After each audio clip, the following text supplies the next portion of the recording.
Қызылшадан гүл тәрізді өте әдемі дәмді салат дайындаймыз. Ол үшін ең алдымен табамызды қыздырып, бір уыс грек жаңғағымызды салып, қуырып аламыз. Сол кезде грек жаңғағының әдемі дәмі шығады, сәл майы шығады, дәмді болады. Осылай қуырып алған соң, салафанға салып, оқтаумен ұрып, сақтап аламыз. Осылай сақтап аламыз. Енді бізге піскен қызылша қажет болады. Екі орташа және екеуі сәл кішірек болу керек. Осындай ірі үкіштен үлкендеу қызылшамызды өткізіп аламыз.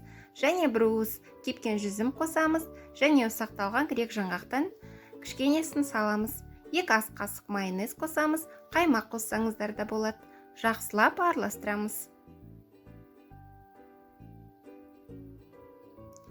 Салатымыз дайын болды.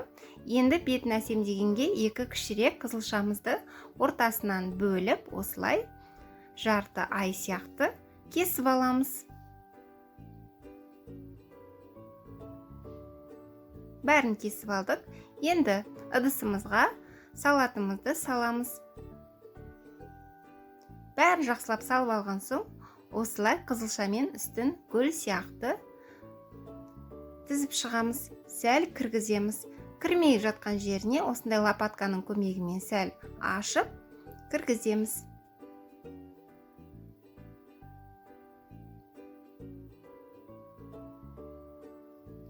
Шет-шеттерін петрушкамен осылай әсемдесеңіздер болады.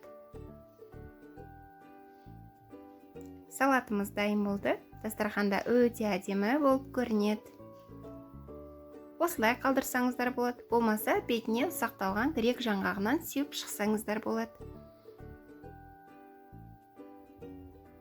Өте әдемі, пайдалы салат. Міндетті түрде дайындап көруге кеңес берем. Дәмі енді өте керемет болып шықты. Менің арнамда бұдан да басқа мерекелік дастарханға арналған дәмді салаттардың рецептері бар. Рецептерді жоғалтып алмас үшін тіркеліп, қоңырауды басып қойыңыздар. Алда бұдан да басқа әдемі мерекелік дастарханға арналған салаттардың рецептерімен бөлісетін болам. Көріп тамашалағандарыңызға рахмет. Сау болыңыздар.